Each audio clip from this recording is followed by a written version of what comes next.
Most of us won't be able to call down fire like Elijah. Most of us will not be able to outrun a chariot like Elijah. Eat that, Usain Bolt.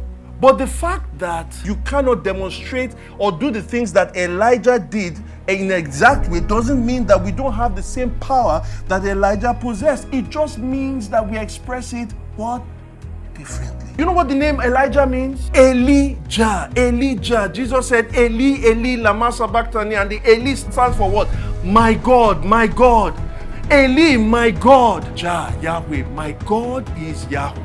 In a time where people are saying, Eli comfort, Eli reputation, Eli wealth, Eli whatever you want to call it, we are the people that must be saying, according to the word of the Lord, the temple of God must be rebuilt. Ravens was a bad symbol for Elijah. And so you can imagine, Elijah is going to get up every single day, in the morning and in the evening, and he's going to look to the skies and expect that the thing that was supposed to be a symbol of death is going to come to him carrying life in his beaks.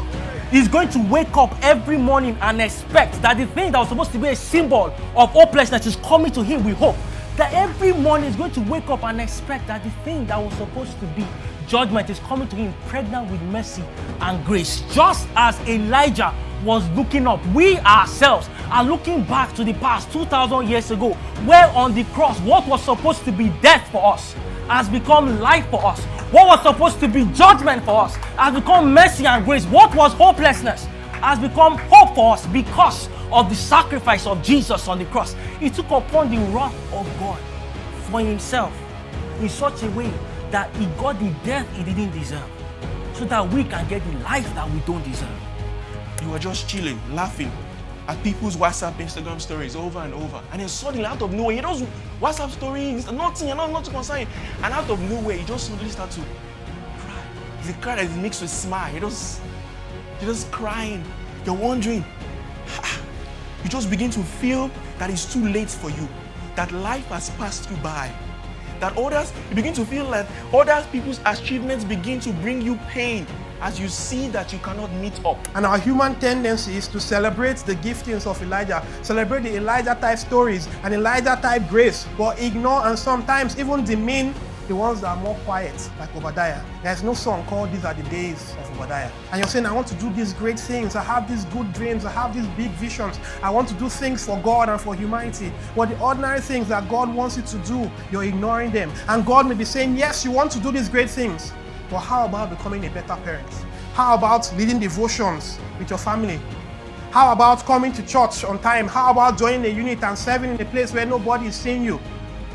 And I want to ask us, is there grass we should be looking for like Obadiah? But we are not interested in that because we want to raise someone from the dead like Elijah.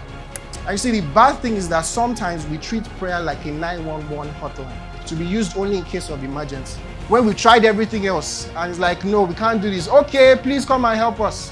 But actually, Elijah shows us that prayer is not like an emergency hotline. Prayer is like oxygen. You need it to breathe. Tribalism stops you from ever seeing anything good with other people that are not like you, and it stops you from ever seeing what is wrong with your own tribe. Do you understand? Let me tell you something, and let me tell you this very, very clearly. Listen, for many of you who have come to City Church, I thank God that you are here. I hope that you hear a unique message that brought you here, that makes you want to stay here, committed to this church, and committed to our vision and everything. But let me tell you, we are not the only ones left. We are not the only ones left. We are not the hope of Lagos. Do you want to be one church to be the hope of a whole city? Can you deal with that kind of pressure? Our shoulders are not big enough. So thank God for the work that He's doing in other people's churches. They are not an us. It is us together, parapọ̀.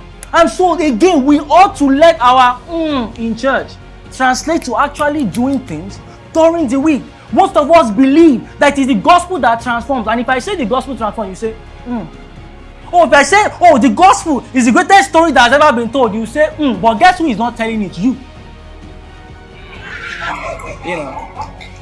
You know, we have learned a lot from the Elijah series. Do not be hearers alone. Be doers of the word.